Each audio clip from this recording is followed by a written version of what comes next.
আসসালামু আলাইকুম। আশা করি সবাই ভালো আছেন। আজকে আমি একটা বিস্কিট বানাবো, বিস্কিট পিঠাও বলতে পারেন। তো আমি বিস্কিট পিঠাটা কিভাবে বানাই সেটা আপনাদের সাথে শেয়ার করব। আমার দেখার জন্য আমার সাথে থাকুন। প্রথমে আমি একটি ডিম দিয়ে দিব, দিয়ে দেবো স্বাদ মতো লবণ। এখন এটা আমি ভালোভাবে মিশিয়ে নেব। এখন দিয়ে দেবো হাফ কাপ চিনি।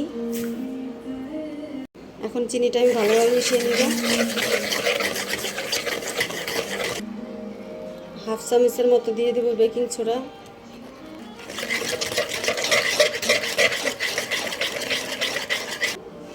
আমি এখন এই যে 2 টেবিল চামচ তেল দিয়ে দিব।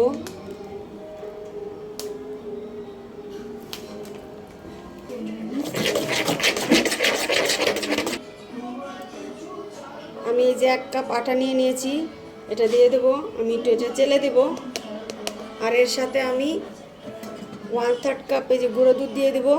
এটাও আমি এটার সাথে চেলে নেব।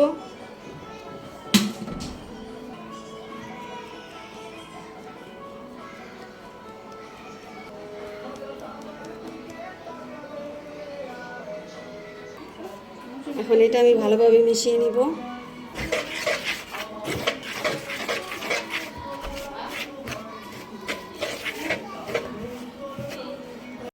এখন আমি এটা হাতে মিশিয়ে নিব। এই যে আমার ডোটা তৈরি হয়ে গেছে। এখন আমি এটা 10 মিনিট রেখে দেব। এই যে আমার ডোটা হয়ে গেছে। এই যে আমি হাতে তেল মাখিয়ে নিয়েছি। এখন আমি এক এক করে বানিয়ে নিব বিস্কিটগুলো। এই যে আমি একে একে এভাবে বানিয়ে নিব।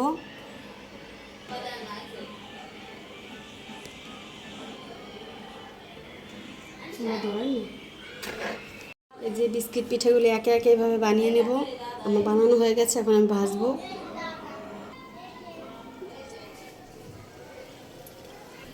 এই যে আমার বিস্কিটগুলো ভাজা হয়ে গেছে। এখন আমি একে একে উঠিয়ে নিব। এর চেয়ে বেশি ভাজা যাবে না, এই কালারটাই সুন্দর।